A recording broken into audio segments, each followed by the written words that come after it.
Hi everyone, welcome back to my channel. My name's Molly. For those of you who are new here, I'm a mum of two in the UK. Me and my husband Sam started our adoption journey in December 2019, and 7 months later we brought home our gorgeous little boy. We also have a biological daughter who is 5. She was 3 when we started the process, and if we can get through this video without laughing anymore, then it'll be a miracle. If you don't know, I'm Dad. Introducing, at long last, after 8 months of this video being consistently requested, my lovely husband and other half, Dad, or Sam, as many of you on Instagram will know him. I have bribed Sam to do this video after what has been so long, and about last summer, I went on Instagram and asked everybody to submit questions, and I got about 150 questions. So I've narrowed them down to about 12, and we're gonna ask Sam for his answers today. Bear with, a bit nervous, aren't you, love? How did you find the adoption process? The process was quite intense. Being from an education background, I thought I knew quite a lot of the stuff, but really I didn't.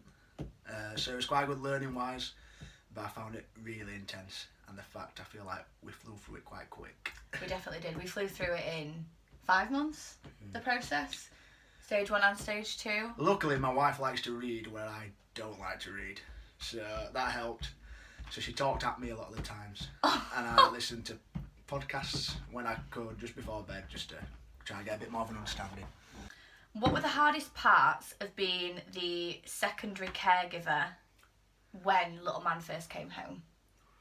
I thought I was quite hands-on anyway, but it was hard. So he used to do stuff for you that he wouldn't do for me, so I was very much the play parent. Yeah, I feel like because I was the one on adoption leave, and you would get up, see him, go to work, come back like 6:30ish, put him to bed. I had all that time in the day. Yeah, it's only recently he's ever, so I think 4 months ago, it's the first time he's ever fallen asleep napping on me. Actually on me. Bedtime was different because we have a different routine, but that took a long time as well for him to actually fall asleep on me. Yeah, it did.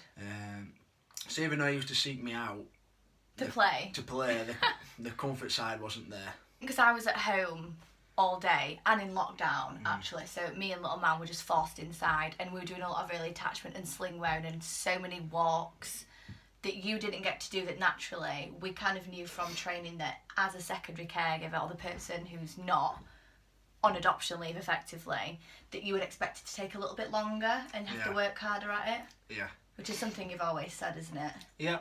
I say so now though, our relationship is yeah, now I'm back up. He's definitely daddy's boy. Now I'm back at work full time and have been over a year. The attachment has definitely transferred more to you, and you are Mr. Comfort, Mr. Play, and I'm just the bad guy. I am. So you might have touched on this a little bit, but it might be helpful to explain it further. So as someone who isn't academic, how did you find all of the learning and studying that we were asked to do? So like the learning logs, all the homework we were given. Who says I'm not academic? No, I'm joking. Academic. My wife learns stuff and then she tells me things. So, and that is 10 years of how it's worked. Yeah. So I get talked at a lot. No, I'm joking. No, so the in-class stuff I don't mind, and it was quite hands-on, so... It's really interactive. Yeah, the agency we went with was really interactive, and I really enjoyed it. And because I've got an interest in child development and different things like that, I could feel like I could listen. It wasn't something totally brand new, where I was a bit like, I'm not bothered about this. Yeah. So that helped, and then when we were doing all the home learning stuff, Molly was really on it, so... I think I took the reading and you took the YouTube and podcast. Yeah. Because our social worker was very much aware that I was the one kind of obsessively reading, but equally there was an expectation that we both had to do it. So I think we split it up well, that you would just listen to podcasts on your way to work or in the gym because that suited you, or we'd watch documentaries together. But then I genuinely loved to do the reading, and then we'd have discussions after to kind of go through the key points. And I feel like it worked. Yeah. So I don't feel like if you don't enjoy reading, it's not a barrier.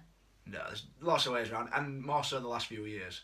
So someone has put here that I know from following your Instagram stories throughout the journey that you took longer than me to come round to fully committing to the idea of adoption.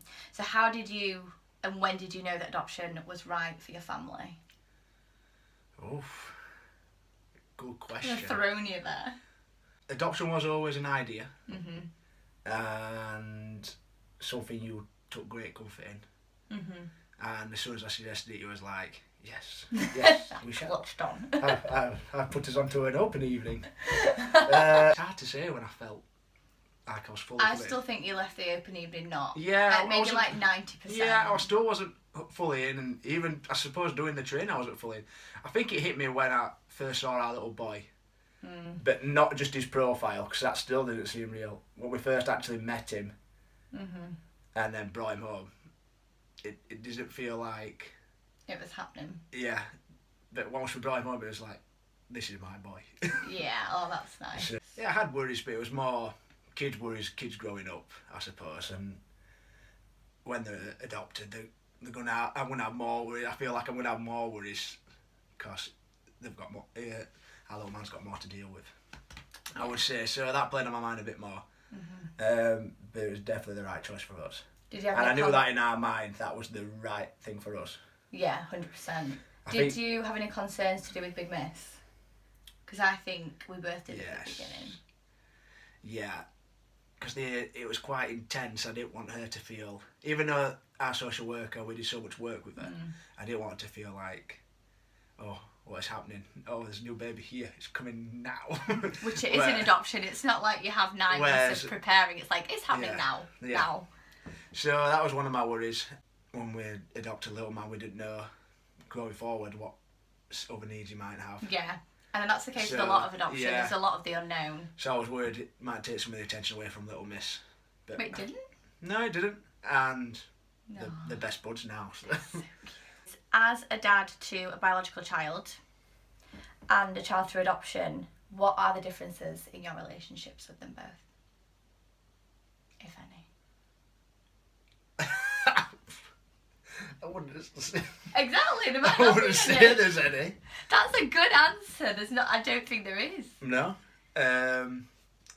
Suppose in the back of my mind, the life story work I know got to put in with the little man, but little miss gets right involved anyway. So she definitely does. I mean, like all parents, I have worries about little miss growing up and what she'll have to face, and same with little man. But all parents will have the same worries. I think that's a good answer. That's it. I don't think they're my children. There's no difference. Yeah. Do you have the same support network as Molly? And do you get the same opportunity to connect with them, given that you have always been the one that's been working and didn't have that 9 months to a year adoption leave? I suppose that's coming from like an adoption support network. We have a similar network. I suppose yours is wider with your channel and things, and you know different people. I'll say you're more forward coming about connecting with people. As you can see, I'm a bit more reserved. Balance each other out. I've got a few close friends that I've been friends with for years, and they listen. My sister often gets a brunt if I have any worries, just because the profession she's in and I'm in. And she often helps, and my mum as well. Yeah. So I think we have similar networks, but I'm quite relaxed, I wouldn't say. Yeah. I think from training though, when we did prep training, we made some good friends on prep training who are fellow adopters as well. Yep. And we speak to them, we meet up with them. There's a few families from the agency and then a few families from Instagram. I think that's important. We've all met. I think that's important. I feel that anyway, because they get what you're going for. Yes, they get it. And anyone who watches this video and has watched any of my previous videos, I don't even know if you watch my videos. No. But I always rave about support network, and it's important to have people around you that get it, because although we have friends and really good family, they don't get it. Yeah. Because they've not adopted. Yeah. And people can work with children, and people can have biological children It's not the same. And you can try and educate your friends Yeah, and family as much as possible. And they can listen and they can take it in, but they still won't Don't get get it. Like an adopted family would. 100%. I agree. I agree with that. I agree. Can you tell them about how you knew little man was the one?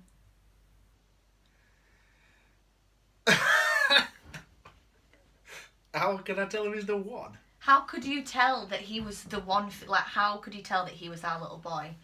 So, how did you know that we were like, yes, we want to be considered for this little boy? So I found this bit a bit harder than you did. Yeah, you did. Because the profile, it's strange because you're looking at children's profiles, you're not looking at children.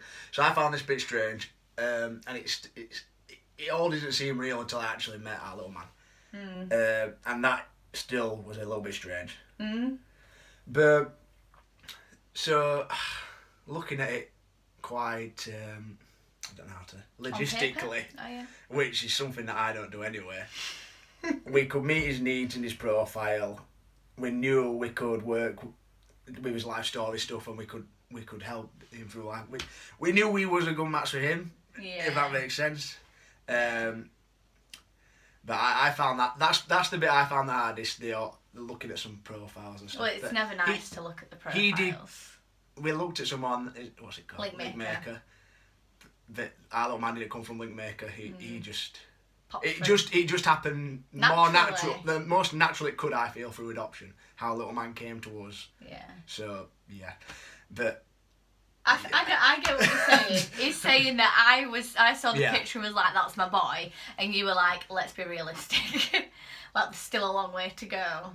But out of all the profiles we'd seen, like, the little man, for me, had the best react. Like, I was so attached, and you were like, yeah, there's no box that's not ticked. Yeah. Let's find out more. And we just plodded from step to step. We went to medical advisor, foster care, life appreciation day, matching plan. Before we know it, he was with us. It feels like it's been with us since...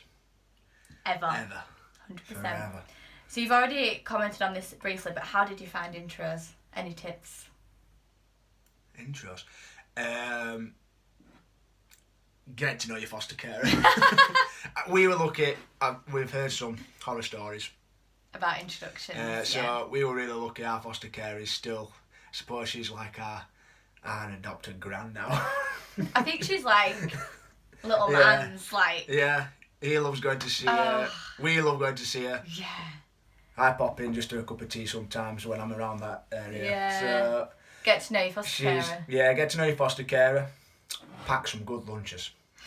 It's tiring. Yeah. Be as hands-on as you can be. Don't be afraid to try and take the lead. Yeah, I think that's good. But how did you find them? Did you enjoy them? Intros? Yeah. They were long, intense days.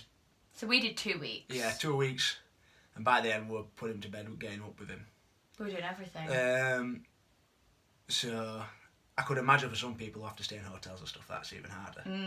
But yeah, it was intense. It was a long 2 weeks. By the end of it, you're just ready for them to come home now. But it's probably better being a bit longer than it is shorter. Yeah, definitely. I think our intros are spot on. Yeah, I think it was 100% perfect. spot on. Exhausting, but spot on. And quite refreshing, actually, to get out in a pandemic. Yeah. Honestly, going to Sainsbury's was like the highlight of my day. Any tips for a secondary caregiver who is trying to build an attachment with the new addition to the family? Do as much as you can, I would say. Try and play as much as you can. I know if you're not there, I work long hours, so I'm not there all the time, but I'd make sure I get up with little man, try and pop him to bed as much as I could. Play with him, change his nappy, take him on walks in the pushchair on weekends. Weekends were special. I was lucky because I wasn't playing sport anymore because I just broke my leg when we first split him off. So you were lucky to be. Well, it was good timing, I suppose, because you had the weekends. I had the weekends, which is something that we had, and it's kind of stuck. So that's nice. It was precious time. Yeah, it was. So it definitely did help. So just as much as you can do. And you might be tired from going to work and doing all that, but it's worth it in the end. If you were to want a third child... This is a touchy topic. If you were to want a third child, if you wanted a third child, would you consider adoption again? Me personally, we're having this conversation now. I don't want another child. The only way I would have another child if it was through adoption and it was little man's biological child. sibling. Yeah. Yeah. So for me, it'd only be adoption. I think the question is, did the process put you off so much that you'd never want to adopt again, or did you enjoy it that you wouldn't be fazed by going through it again? No, I wouldn't be fazed by going through it again. No, I think that's where they were coming from. All right. Yeah. But yeah, no. We've established we've done it too. Thank you so much for watching, everyone. This video has been long anticipated, but if you do have any more questions for Sam or myself, just pop them in the YouTube comments below and I'll type back. I'm not saying you have to come on and do another video. Or equally, if you find me on Instagram at MollyMamaAdopt, then feel free to message me on there. And if you have any questions for this guy, I will just ask him and we can respond back. Thank you for watching. Bye.